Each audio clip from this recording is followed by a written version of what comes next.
Today I'm going to show you how to make hard, dark trap beats for Playboi Carti or Travis Scott.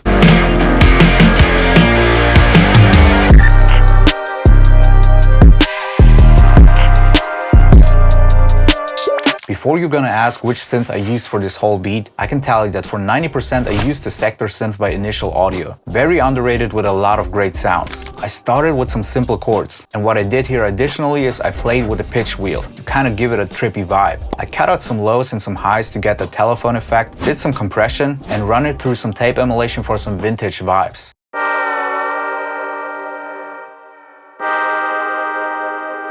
After that, I layered it with the brass sound from the same synth. The processing is pretty similar. Some simple equalizing, tape emulation, and compression.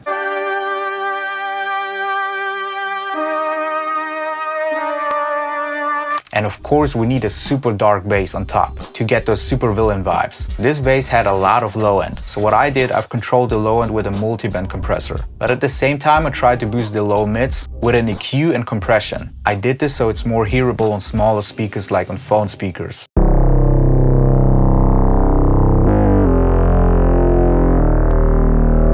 Immediately I thought about some acoustic drums, so I added a drum break from Splice and made it sound really low quality and dirty, almost lo-fi. I achieved this by some simple EQ and some heavier compression from the Fairchild and of course RC20. For some reason I had this urgent feeling to add a short scream, which I did, but to add a little bit more ambience, I used the Ultra Tap plugin and the Black Hole plugin by Eventide, which are basically delay and reverb effects, but the sound and modulation is kind of unique in my opinion.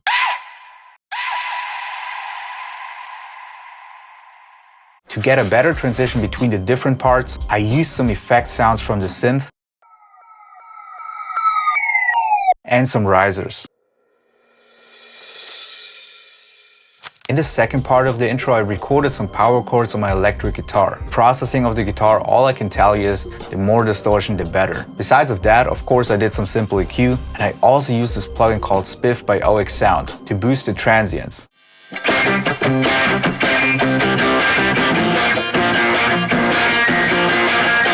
I also added the synth lead and added some effects to make it sound more trippy. For example, this rotary modulation and a flanger.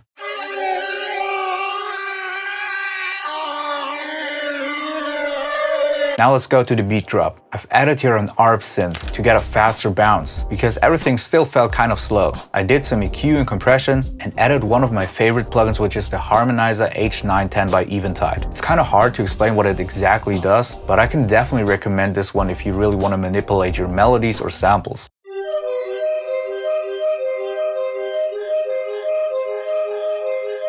I started with the 808s before I even touched the drums, because for some reason I kinda had like an 808 pattern in my mind. And once again, I really focused more on the low mids than the subs. So I did kinda like a similar processing like with the bass before, EQ, multiband compression, and normal compression. But I also sidechained the lower frequencies to my kick. So whenever the kick hits, those frequencies from that 808s are gonna duck.